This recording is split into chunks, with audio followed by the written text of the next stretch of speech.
Well, hopefully you brought your lunch so we can go through this. The public agenda, we have three folks to speak. Page 2, under new council business, number 1, this is to, you've had this where you already had set the public hearing date. This is the actual public hearing itself to remove a property from the CID at 13th and Greenwich. Number 2 is a 20-year renewal. Oh, good, there's the mayor.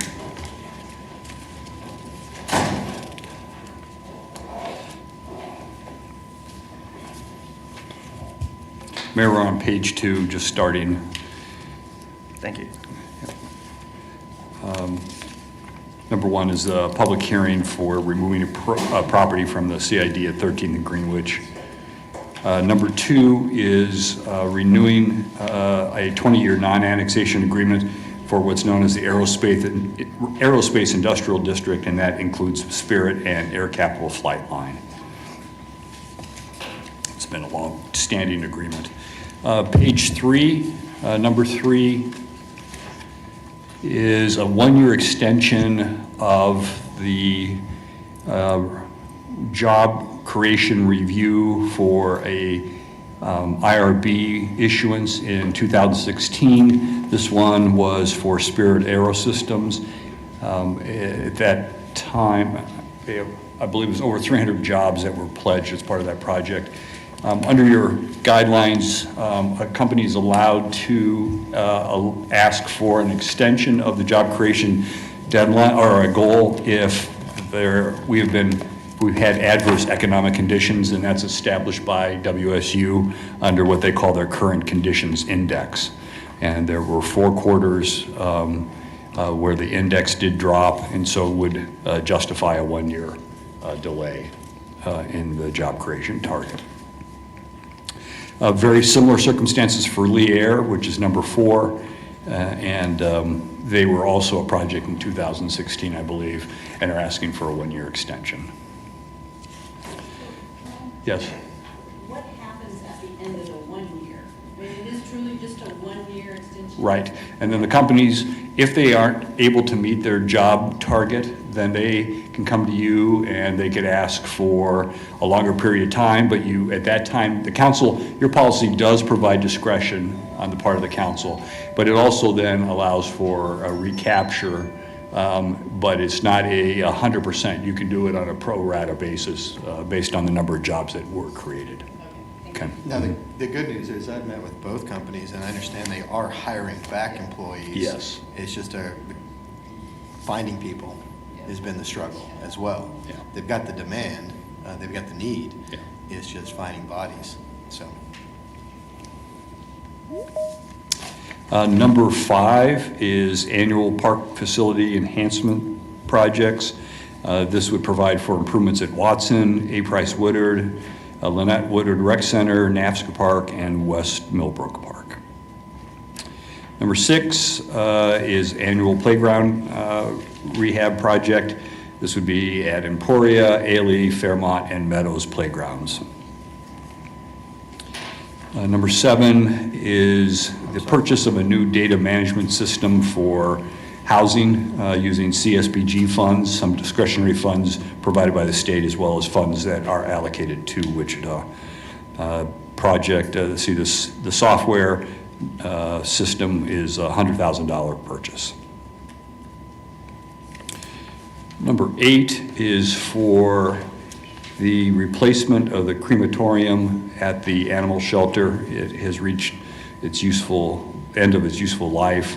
Good news is the facility is not used as much as it used to be. We're now up to 90% rescue adoption rate, but obviously we still have need, and other agencies also contract with us for disposal of animals.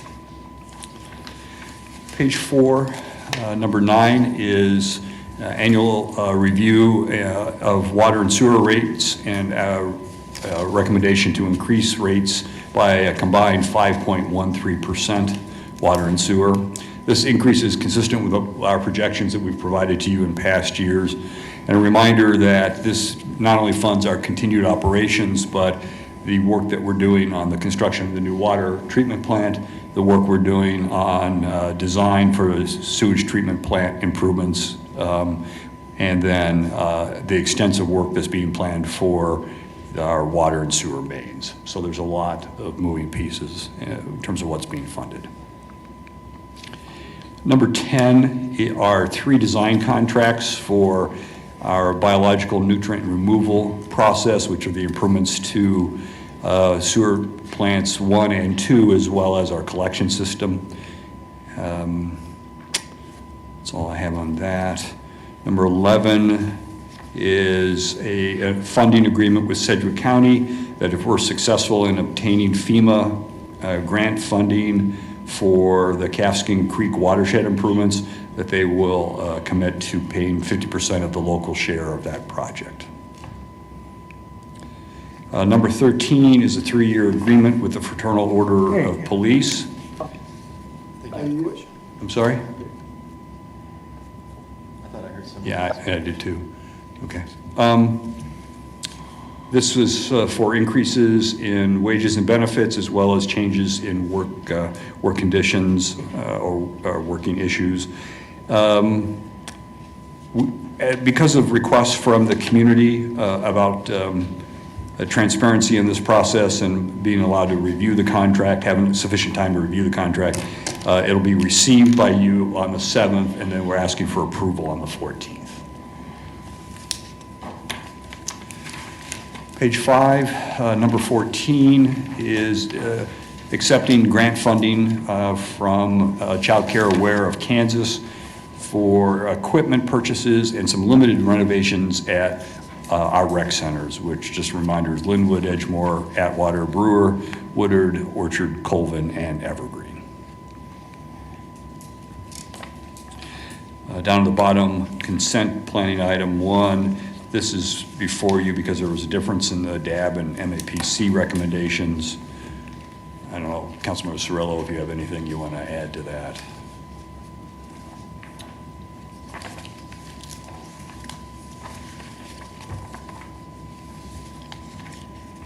I don't. Okay. So there's a difference between the DAB and the MAPC? Is that what it is? Okay. Yeah. I have to remember, I'm getting the 2 cases mixed up. I have- One was for approval, one for denial. Yep. Yeah. I haven't thoroughly enjoyed it yet, but I will. Okay. Number 2 is also because of the difference between the DAB and MAPC. The DAB both recommended approval, but the DAB recommended approval with duplex design guidelines being established. Don't know if you have anything else. Okay. That's all I have on page 6, nothing on page 7. On page 8, number 3A is a renewal of our printing services agreement. It's a 1-year agreement with 4 1-year renewals. This is with Quick Trip. We received only 1 bid when we went back out for proposals. B is approval of our annual agreement for counseling services for our employees, and this is through Impact. 3C is our annual flood control funding agreement with Sedgwick County. It's for the operations and maintenance of the Wichita Valley Center flood control project, which includes the big ditch. Each entity commits approximately $1 million for operations and maintenance and another $800,000 for capital projects. Don't have anything to highlight on page 9. Page 10, number 7 is a $3,000 grant from Child Care Aware of Kansas to help us with some additional costs we experienced due to COVID precautions for our before school, after school programs at our rec centers. Number 8 is basically an enhanced fire mutual aid agreement with Colwich.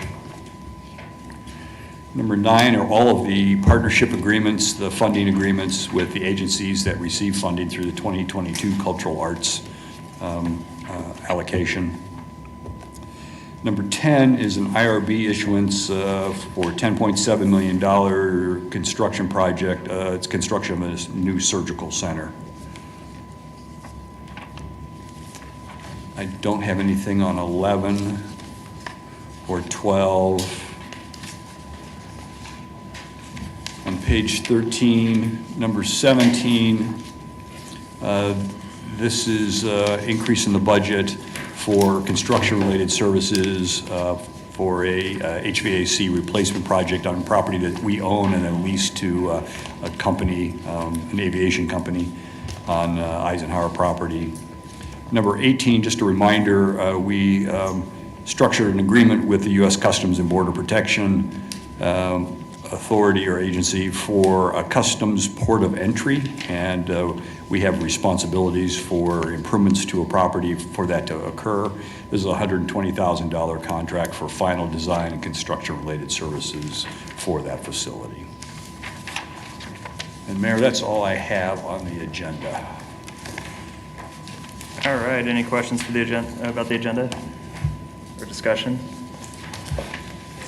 See none. So this is the day for the December presentation of programming, and we decided to highlight what's going on in planning for you. So with that, I'm going to turn over to Scott Wadle, and he'll walk you through some of their activities. All right. Scott, welcome. Good morning. Thank you for the opportunity. I'm going to go ahead and get PowerPoint going here. All right. Well, again, thanks for the opportunity. This is a chance to just highlight what's going on in the planning department over the course of the past couple of years. I think it's a unique opportunity because it's been a unique time, and so I'm here to just take you through it. It's a lot of information, but we're not going to wade through it. I'll try to wadle through it with you, and we'll see how that Wait a minute. works out. Did you give him that? Did you give him that? Maybe. So, yeah, the jokes are kind of rough. Yeah, I hear that from the gallery. So in terms of the agenda, I'll take you through our staffing, our caseload, finances, and then we'll highlight some of the initiatives. You're so good. In terms of staffing, we're up to about 19 staff members, about 18 and a half FTE. We currently have 2 positions that are vacant, and we'll talk a little bit about those, but they've been vacant for a while. The yellow, and those are shown in the orange on this org chart, the yellow represents positions that are soon to be vacant in 2022. And I bring those to your attention because these are both very senior staff members who have a lot of expertise and a very, very dialed in expertise. One is Kathy Morgan, who's done so much work for us in terms of historic preservation and even more beyond that. She's really become a jack of all trades for us and filling in a lot of places. The other one is Stephen Banks, who works on census information and demographics information. And he is called upon by many institutions and organizations for information. So really 2 critical pieces of our organization.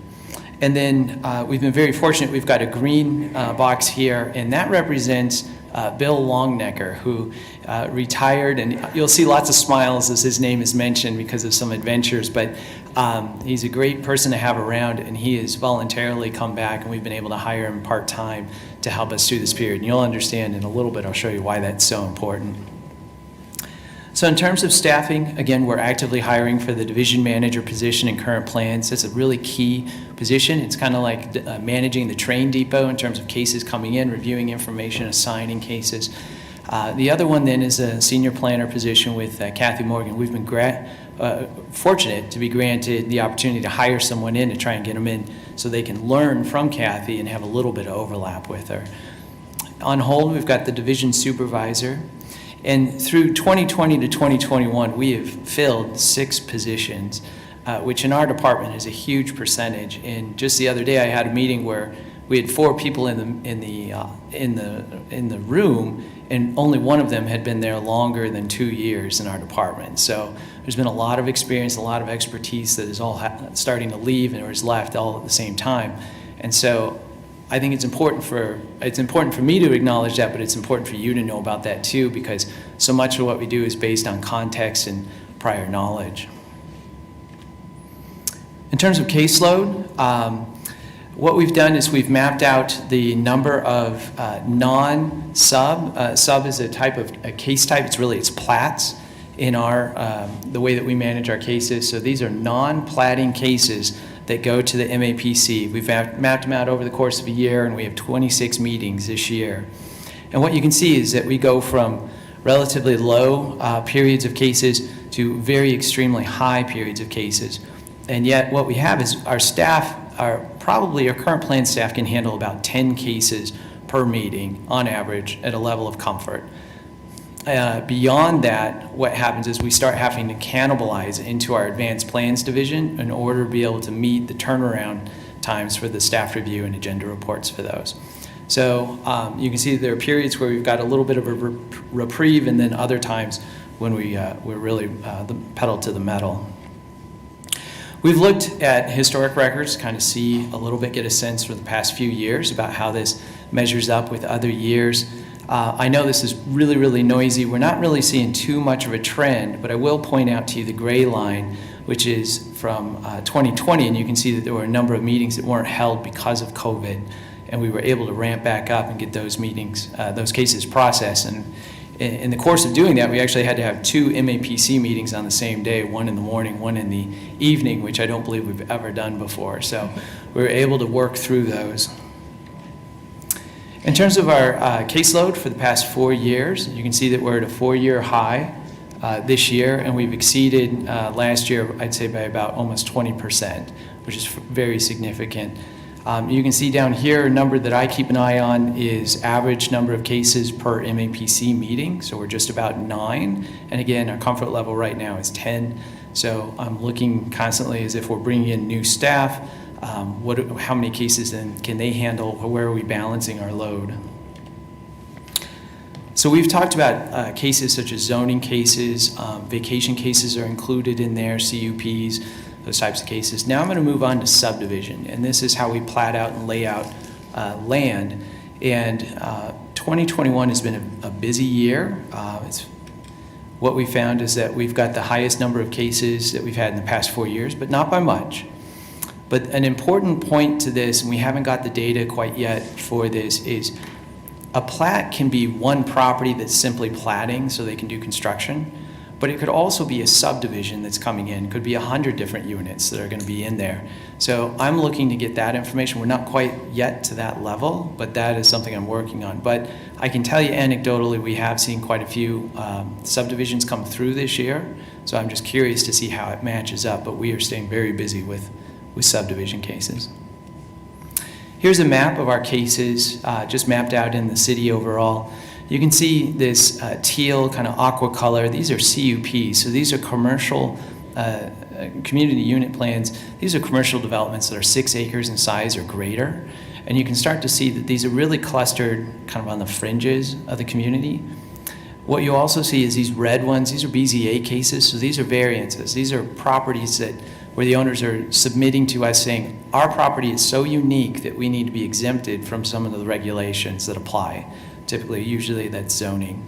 So you can see that there's quite a few of those in the central area of the city.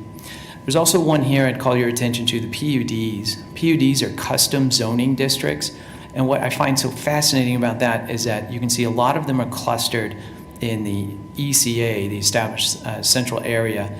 And what I think a lot of this indicates is these are people who are trying to fit development in existing areas, but the existing regulations don't necessarily allow them to do that easily. So they come forward with a custom zoning district in order to accomplish that. And so that's one way that we're able to help out and facilitate that. We also do work for the county. We're a city-county department, so this is a map of the county cases. And I know this is obviously City of Wichita, but I'll just point out that you can see we've got quite a few cases out in the county, not just on the fringe where the city is. Zoning enforcement. So we also do zoning enforcement for the city. J.R. Cox, who many of you are familiar with, leads that division for us. They've been staying very busy. I know that the case trends show downward quite a bit. Most of that, I believe, is because of licensing. It's my understanding that licensing is down in other departments in the city as well.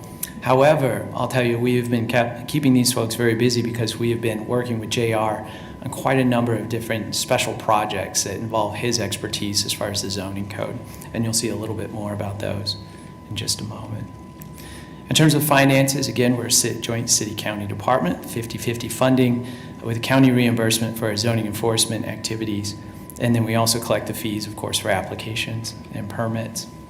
So in terms of our revenues, this is from the budget. This is not the actuals, but you can see the split city and county and our charges for services. I'll tell you, our charges for services, last I heard, were above what we had budgeted for this year, and I think that reflects the case work that we've been doing.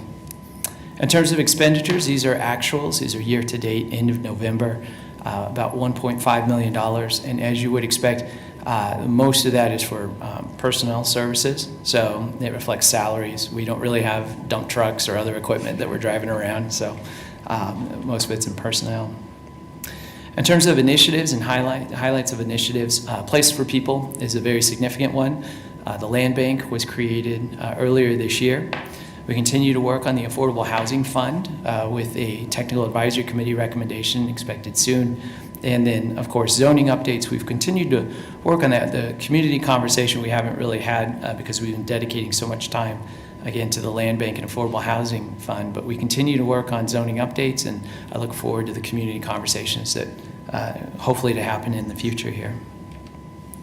Online codes.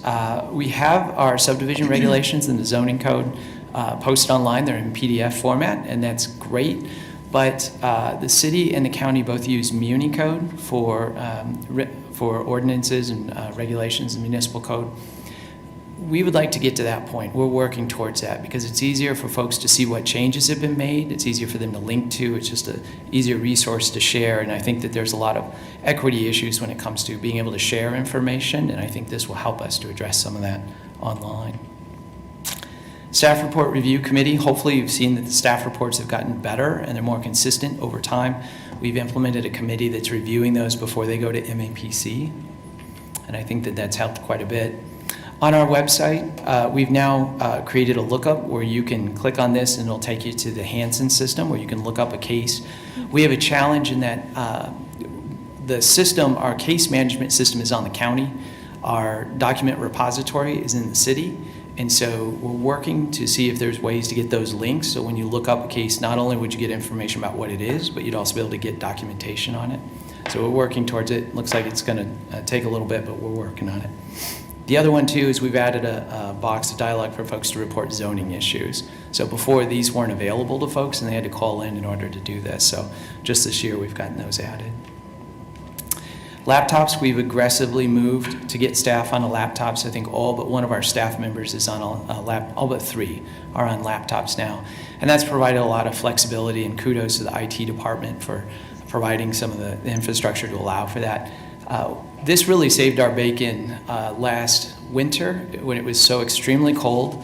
The vestibule at the Reagan building turned into basically a car wash when one of the sprinkler heads broke on a fire sprinkler system. We had to get staff out of the building for the day, and they went home on their laptops and were able to provide continuity of work. It also provides a lot of flexibility for things that just come up and keeps people moving and keeps cases moving. Remote meetings, we've gone to hybrid meetings now for Planning Commission, and that is a public hearing, so there's a lot of legal ramifications to doing that. We've been able to make it work, and thank you so much for the use of the council chamber. So I apologize if your chairs are adjusted a little bit funky when you come in the next Tuesday, but it's been really great to get that to work. We're working on improving collaboration spaces. This is our application counter. We've got a big screen now where we can put up maps and point to it and have this shared vision with the folks who are coming in to ask questions. Likewise, we've updated some of our conference rooms to allow for better collaboration in those spaces. We continue to work on updating our codes and regulations. So current zoning code reviews and updates we're working on include solar, nightclubs, and then short-term rentals. So we're working right now with nightclubs, who it's gone to the Advanced Plans Committee of the Planning Commission a couple of times, and I really appreciate their feedback and review, and hope to have something for you pretty soon here. Research projects, we've done research on a number of things. There's a couple just to highlight is chain dollar stores and also the College Hill parking plan that we're working on. And then in terms of awards and presentations, there's an award that we were granted from the Kansas APA chapter. You'll be learning more about that in a little bit here. Likewise, we've done some presentations at different conferences. And a big achievement that's happened is the completion of the Fresh Air Baby Camp, which Kathy Morgan has been working on so dedicatedly. We continue to digitize data. The planning department has a lot of maps, a lot of information. So here's noise impact areas from the 1980s. We found this map. It was in a paper format. We scanned it in immediately and started putting them on GIS. So we continue to do that on a regular basis. And one thing that I'm especially proud that we're able to have the opportunity to do is we've got about 77 reels of microfilm. This is the stuff that you go into the library and you use the little machine and it comes up on the window. We've got about 77 reels of that, and we're able to be granted a budget adjustment to go ahead and fund getting these scanned in and converted to PDF, which will allow us to put it into GIS so we can call it up on a regular basis. And I'm really glad that we can do that before the film deteriorates and we lose that information. And there's hundreds of cases on these things. So that's what I've got for you today. I'll stand for any questions, but again, thank you so much for the opportunity. One thing I wanted to highlight that exists in all the departments, but about, I don't know, maybe half of what Scott highlighted on operational issues are things that were implemented because of COVID, right? And so the greater use of technology, moving into collaboration spaces as we come out of COVID, but being more oriented towards the customer. The remote meetings, right? I think those are going to be with us, and there's an expectation now that people can participate in meetings in a hybrid way. And I'm really proud of the way staff has adapted during all that period of time, and I think we're much more customer friendly as a result of that work. So. I just have a question and a comment, if that's okay. Can we get the PowerPoint? I ask that every time. That would be great. And then just a quick comment that kudos to you, Scott, for jumping into this role. I think you've done a great job. You've been a great asset to the city in every role that you've had, but this is just another opportunity for you to shine. But then also to your staff, I think we sometimes forget that I have my district advisory board meeting where they're sitting through sometimes to the end of the agenda to make their presentations, but there's 6 of them, right? So always very knowledgeable, answers questions from district advisory board members and the community in a way that we can understand and digest, which is a skill. They don't use a lot of jargon. They try and make it easy to understand. So just kudos to you and your team for all that you do. It's appreciated. I appreciate that very much, and I'd like to tag on to that to say that we're very fortunate to have great staff working in the planning department. They're very dedicated, and they work on complex issues, and they continue to keep the cases moving. It's a treadmill that never stops. And in addition to the 6 DAB meetings, they also have the 5 CAB meetings from the county, and then they also have all of the small cities in Sedgwick County that can request them. And then we're going to be looking at also adding in the possibility of some additional advisory boards that they would present information to, so they stay very, very busy. So I have just one complaint, Scott, and that is that Bill Longnecker was on my DAB, and you stole him back. It makes him even more valuable to us because he has that additional perspective now. That's right, but he was such a great addition to the DAB, but I fully supported him coming back to the planning department. So thank you for the work you do. Thank you. What's that? Great. Well, thank you, and it's a testament to the work that the staff are doing. Thanks, Scott, for everything you're doing. Anything else? No, Mayor, I think we've got maybe January and February programmed, so if there's anything you want to come in front of you, as we get through the winter and into the spring, let us know. And if you want us to change format or take a different approach, I'm more than happy to do that as well. It was January and February. You know what, I remember they're filled, but I don't remember what the topics are. No, we're going to talk to you about communications before that and one-on-ones, I think. I do think we may be using this session to go over the new citizen engagement tool, to demo that. It's either that or a workshop, I can't remember which. Excellent. All right, there's nothing else. I guess we're adjourned. Thank you. Thank you.